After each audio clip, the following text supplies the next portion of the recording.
Welcome to the BCU Wildcat Football Insider. I'm Lynn Thompson. Here's Terry Sims, our head football coach. As we take a look at the BCU Wildcat football team, went on the road this weekend to Washington, D.C. to open MEAC conference play, and it went down to the wire. As a matter of fact, the Cats led it until 39 seconds left in the game. Howard scores, and the Cats lose it 26-24 in a nail-biter in the nation's capital. And, Coach, this was a football game that most experts predicted that the team with the ball last would win it. We had the ball last. 39 seconds was not enough time for us to drive the length of the field to set ourselves up for a field goal. But this is a game that you said earlier after the game that we really should not have put ourselves in a position to have to drive the length of the field for 39 seconds. No, we had opportunities all day long on offense, defense, and in special teams to take over this football game, and we just didn't do it. There were situations on defense where we had them stopped. We didn't get off the field on third down, and offensively, we just didn't convert on third downs. So we have to be a much better third down football team. We did play well enough to win in certain situations, Coach. You saw a lot of great signs for the rest of the season. This is still a very exciting football team. But one thing you did say off camera that we want to state on camera, this conference is a tough conference. It is. There's a lot of parity in this league this year, and it's great for the league. You know, you don't have a doormat team. You know, everybody has an opportunity to put a good football team on the field and compete, you know, for the win on Saturday. Mike London has done a remarkable job in 1 year's time at Howard University, Coach, and he has turned that program around. A freshman quarterback, exciting offense. The fans certainly turned out in the nation's capital to see the Cats come. And let's take a look now at the highlights from the big football game in Washington, D.C., the Cats and the Bison. Zone read, handoff, Jones dashing to the middle, has a first down, runs into a linebacker and an official at the 36-yard line. 1st and 10 BCU. Brim throws near side, caught by Frank Brown at the 37, gets 2 blocks, slips a tackle at the 30, and he's ushered out of bounds at the 25-yard line. Jones, the running back, takes it on a handoff, left side, Jones stiff arm 20, cuts near side 15, and he's tripped up by the turf near the 10-yard line. On a short drop, pressure comes, steps up, and then he goes down. BCU bringing pressure, he will throw it deep right side, and it's incomplete at the 30-yard line. Pocket collapses. Larry dances out of it. Now throws flats right side. Caught at the first down marker at the 40, at the 35, and Frank Brown will dance his way out of bounds. 5-step drop. Larry throws right side. Caught by Davis at the 25. Davis scoots to the 20, and he'll be tackled down about 4 yards short of the marker. 4th down again for the Bethune-Cookman offense. Snap to Larry Brim. Pocket breaks down, and he's sacked. Back at the 26-yard line. No, he gets up and runs, and Larry takes off. Officials are still tracking it. Larry's at the 5. Larry's at the 3. Larry's in for a touchdown, BCU. My goodness. Uriel Hernandez on for the extra point. It's true. Snap to Larry Brim. Pressure coming from the right side. Throws it deep right end zone, one-on-one, and it's caught for a touchdown. Frank Brown. Great job. Frank ran an arrow route that time, or a flag route. We call it the corner route. 2nd and 9 for the Bison offense. Newton, 3-step drop. Pocket collapses, and Kalen Newton goes down.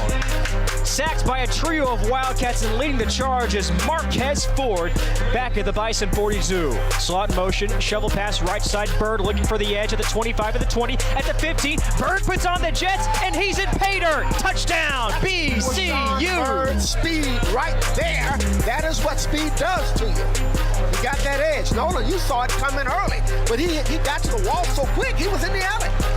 Shotgun for Brim. Mitchell motions from slot left. Triple option. Tompkins up the middle. Breaks a couple tackles. Has a first down on top of the midfield logo out to the 46. That's what I'm talking about. They'll only rush 3. Brim wants to throw. Unleashes it right seam. A first down. Caught at the 36-yard line deep inside Howard territory. Good job right there. Kevon Mitchell. At a high snap. Brim brings it down. Plants. Throws to the middle of the field. And it's caught at the 25-yard line. Frank Brown will rumble down to the 20. Another first down for Bethune-Cookman. This would be a career long. Snap. Hold. The kick from Hernandez. It is good. Newton pressure in his face. Throws. And it's picked off by Bethune-Cookman at the 4-yard line. Throws it right into the hands of Arthur Williams. Two running backs. One stays in the block, throws right seam, an open man, and it's incomplete at the 5-yard line. Quarterback draw, Larry Brim jukes. Larry cuts to the left, and he'll be just short of the marker at the 45-yard line. Only a yard to go. Here's the snap. Tries the left side, and he won't get it. He's dropped back at the line of scrimmage. Step drop, pressure comes, escapes to the right, pump fakes, cuts up. Newton is brought down right near the first down marker. To the left side, Newton is in the end zone. Touchdown, Howard. With 39 seconds left in the game. On the road, from the MEAC SWAC Challenge to the Celebration Bowl, everyone is competing from start to finish. A MEAC championship is not only on the line, but so is a trip to the new Mercedes-Benz Stadium. Each game will count, from the first to the last. With dominating offenses and powerful defenses, we leave it all on the field. And at the end of the road, only one team will be standing as the MEAC football champion. And we'll see you in Atlanta on December 16th. Hey Wildcat fans, it's that time of year again for you to secure your 2017 BCU football season tickets and make sure you have a front row seat to support the Wildcats and the athletic program. For only $100, you can become a season ticket holder. Quit asking for the hookup and buy the hookup. That's right, get the hookup package for just $100 and get all 4 home games, including homecoming. Call the BCU ticket office today at 386-481-2465 to get hooked up today. In the Mid-Eastern Athletic Conference, success for our student athletes isn't just measured by wins and losses, points on the scoreboard, or individual stats. It's also measured by their performance in the classroom, in the community, and ultimately graduation. Our student athletes aren't just playing to win a single game, they're playing to win at life. Because games end, but life keeps on going. The MEAC, educating student athletes for the game of life. The DNA of Bethune-Cookman comes from the heart of a great woman whose legacy lives on today in each and every Wildcat. I leave you love. I leave you hope. I leave you a thirst for education. I leave you faith. I leave you finally a responsibility to our young people. Great leaders always leave something for others to follow. What will you leave us? Welcome back to the Wildcat Football Insider. I'm Lynn Thompson. Terry Sims here. We're talking about the 26-24 loss at Howard University. The Cats are now 0-1 in MEAC conference play, losing in the last 39 seconds on a drive by Howard University. Coach, offensively, if we go through the ball game with no turnovers and only 7 penalties for 55 yards, and we dominate time of possession, normally that's a prescription for success. But on this day, Coach, the team that had the ball last seemingly won the football game. 22 first downs on the day. We controlled almost 200 yards rushing. Larry had another great day throwing the ball, 16 of 27 for 185 yards. He spread the ball around again. Frank Brown comes up big. But we could not convert on crucial, as you mentioned in the opening segment, third down situations to keep drives alive, particularly in the last 8 minutes of the football game. And there it boiled down to, according to the fans, one critical drive with less than 2 minutes to go when Howard had no timeouts left. We drive down the field and we make a fourth down call. We go under center. Larry takes the snap and is stopped for a loss. Couldn't pick up 1 yard, and that's where Howard picks up gets possession of the ball with less than a minute to go. Yeah, and you know, with that fourth down call, you know, let me first and foremost say, you always know you can get a yard. You believe you can get a yard, and you want your offense, and especially the offensive line, to believe that you believe in them. And every lineman I know wants you to run that ball. Everyone says, run it over me. Yes, they want to get that 1 yard. And, you know, we had a play called. We were a little slow executing the play on the football field. So that was part of the issue with it. And, you know, people say, well, why didn't you call a timeout and talk about it, or why didn't you punt the ball? You know, there are a lot of answers after the fact. You know, if he had gained that 1 yard, everybody was still dancing. Exactly. So, you know, it happens. We're not proud of it. We're not happy about it. But, you know, we got to go back to the table and look at some more situations and more solutions to our fourth down situations, because it'll be another chance for us to do that in the future, and we got to get it right. But, you know, Coach, you know, in these situations are always discussed as a staff. You go through these things. You look at percentages, you look at tendencies, and then you have a strategy in each of these situations. And so you're already looking at the situation, and you say, okay, here's what we're going to do. And you know, you're exactly right. We go through those situations at least twice a week on the field, and as a coaching staff, they're almost discussed daily, you know, as an offense and a defense and as a whole staff. So those things are not just off the cuff. It's things that are thought about. We just had, you know, an opportunity at that point in time to run a play real quick that it worked for us, you know, the last couple of times we've run it. We were just not successful this time running the play. It worked in Southeast Louisiana.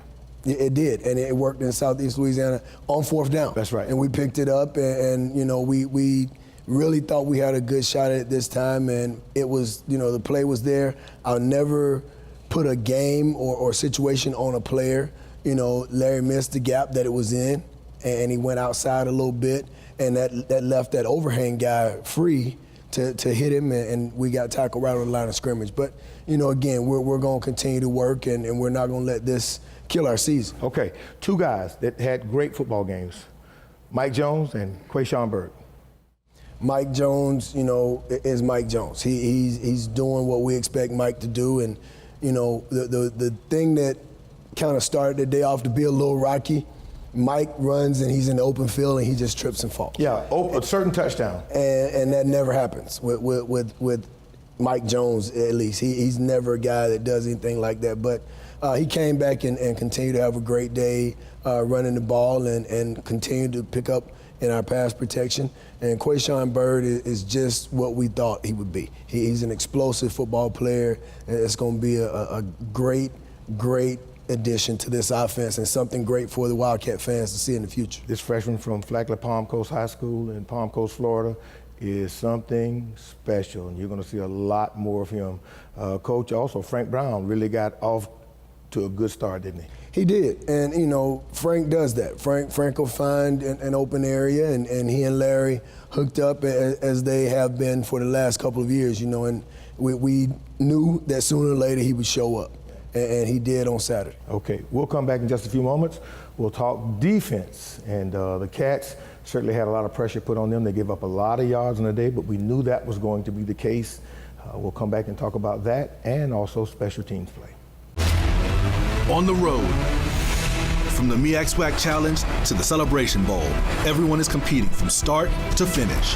A MEAC championship is not only on the line, but so is a trip to the new Mercedes-Benz Stadium. Each game will count, from the first to the last. With dominating offenses and powerful defenses, we leave it all on the field. And at the end of the road, only one team will be standing as the MEAC football champion. And we'll see you in Atlanta on December 16th. Hey Wildcat fans, it's that time of year again for you to secure your 2017 BCU football season tickets and make sure you have a front row seat to support the Wildcats and the athletic program. For only $100, you can become a season ticket holder. Quit asking for the hookup and buy the hookup. That's right, get the hookup package for just $100 and get all 4 home games, including homecoming. Call the BCU ticket office today at 386-481-2465 to get hooked up today. In the Mid-Eastern Athletic Conference, success for our student athletes isn't just measured by wins and losses, points on the scoreboard, or individual stats. It's also measured by their performance in the classroom, in the community, and ultimately graduation. Our student athletes aren't just playing to win a single game, they're playing to win at life. Because games end, but life keeps on going. The MEAC, educating student athletes for the game of life. Thanks for coming back with us here on the Wildcat Football Insider. The Wildcats lose on the road to Howard University 26-24 in a nail-biter that went down to the wire.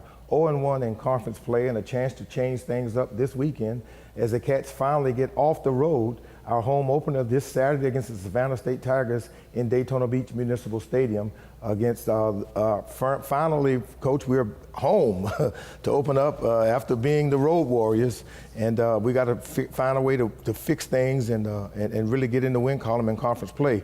But now let's talk defensively about the performance. We knew that we were going to give up a lot of yards this weekend to a very innovative Howard offense, and you did give up a lot of yards. But still, Coach, the defense played well on the road. They were gassed a little bit, led this Saturday by Daquan Richardson with 12 tackles. A lot of guys you did play with a lot of different tackles. Your linebackers you knew would probably have to step up big this week, and Marquise Hendricks, Delwan Beard, Trevor Merritt, all those guys had to get a lot of tackles, and they each did. Yeah, they did. And as I said earlier in the year, anytime you have a safety leading in tackles, then that's not good. Yeah. And it's not going to be a good day for you. Our defense didn't play terrible. We just did not stop the run as much and as often as I would like. We had way too many runs that went after the first contact. And they extended drives by, allowing guys to fall forward and gain extra yards. So we got to go back to the drawing board, and we got to fix that. We got to have our tackling circuits and make sure that our guys understand how important tackling is this week. So you're going to get back to basics? Yeah, we are. We're going to get back to basics. We're going to get back to our tackling circuits. We're going to get back to the stuff that we do every day anyway, but we're just going to emphasize it a little bit more and add a couple of periods to practice to make sure that we hone in on all those skills. One of the things that we did notice in the first two ball games, you were able to rotate a lot of your interior linemen. This week you had a couple of guys who were nicked up. Yeah, we did, and one in particular, Uriah Gilbert, he did not play this week. He had a concussion issue. He was on concussion protocol, so he was not available for this weekend, and that's a huge gap to fill inside with him leaving. Daniel Palmer was about 70% this week with his ankle. He played a little bit, but not a lot. So having both of those guys out on the inside, it left a lot of work for Dashawn Ray and Jerome Howard and Malik Slaughter. It left a lot of work for those guys to get done, and they did as much as they could do. They held up for the entire football game, but we still had some holes to fill, and we gotta fight through those things and keep pushing and finish the football game. Now this week, and one of the things about conference play, Coach, when you go into conference play on the road, there's a squad limit size. Correct, and you can only take 60 guys on the road, whereas the home team can dress the whole team if they want. So, they had a lot more guys available, but it's the same thing whenever anyone travels. You're only going to have 60 on the road. So we couldn't travel some of the down-the-line guys this time because it was a conference game, because those are the guys that we had available at Southeastern and other places like that to give our guys a blow, during critical times in the game. Coach, this week we noticed a couple of other things defensively. You were actually able to also play a couple of different defenses, nickel defenses. Kennedy Nduku played a whole lot more than he normally does, played extremely well. Arthur Williams was back. He's finally healthy again. He played well. And you were able to substitute those linebackers. Devin James, Trenton Bridges came in. Now you've got some new guys, James Hendricks, along with so many other guys who are back there, Coach. And then, these guys really are able to stay fresh now, aren't they? They are. And having all the guys we have now and being able to provide depth, for our defensive coaches now, I think it's just going to speak volumes for us down the road, because these guys are getting valuable experience right now, and we're going to be better as the season goes on. They tried to go deep a couple of times on Jamal Burgess, and they did not try as many times, believe it or not, Elliott. Where earlier in the season, teams were trying Elliott. Well, every team that really doesn't know Elliott yet, they'll try it because he's the smaller of the two. But Elliott is probably the best cover guy that we have right now at that position at corner, and he's a fighter. He doesn't care who the receiver is, how big he is, what his stats are. He just plays football, you know. And they targeted our other corner after they found out, you know, that they could complete some passes. You know, they attacked him a little bit, and we had to start putting the guy over the top to give him a little bit of help in the end of the football game. Anthony Field, y'all, how was preseason MEAC Offensive Player of the Year? People have not been able to hold him in check. He had a decent game against us, but we were able to limit him. Yeah, we made it our business to know where he was at all times. You know, we didn't do as good a job with the quarterback as I would like, but we kept Anthony in check for the most part. And he did not have 100 yards, which is not like him. You know, he's usually a guy that has 150, 200 yards a game because that's the type of back he is. I think we held him to 90 yards for the game. And I really, really think that's a plus for our defense. We just have to continue to fight and finish and not let, you know, the quarterback, because we're going to face some more running quarterbacks in this league, and we'll face another one this Saturday. We'll come back in just a few moments, and we'll turn our attention now to Savannah State. The Tigers come calling this Saturday in Daytona Beach, and we'll take a look around the rest of the league. On the road, from the MEAC SWAC Challenge to the Celebration Bowl, everyone is competing from start to finish. A MEAC championship is not only on the line, but so is a trip to the new Mercedes-Benz Stadium. Each game will count, from the first to the last. With dominating offenses and powerful defenses, we leave it all on the field. And at the end of the road, only one team will be standing as the MEAC football champion. And we'll see you in Atlanta on December 16th. Hey Wildcat fans, it's that time of year again for you to secure your 2017 BCU football season tickets and make sure you have a front row seat to support the Wildcats and the athletic program. For only $100, you can become a season ticket holder. Quit asking for the hookup and buy the hookup. That's right, get the hookup package for just $100 and get all 4 home games, including homecoming. Call the BCU ticket office today at 386-481-2465 to get hooked up today.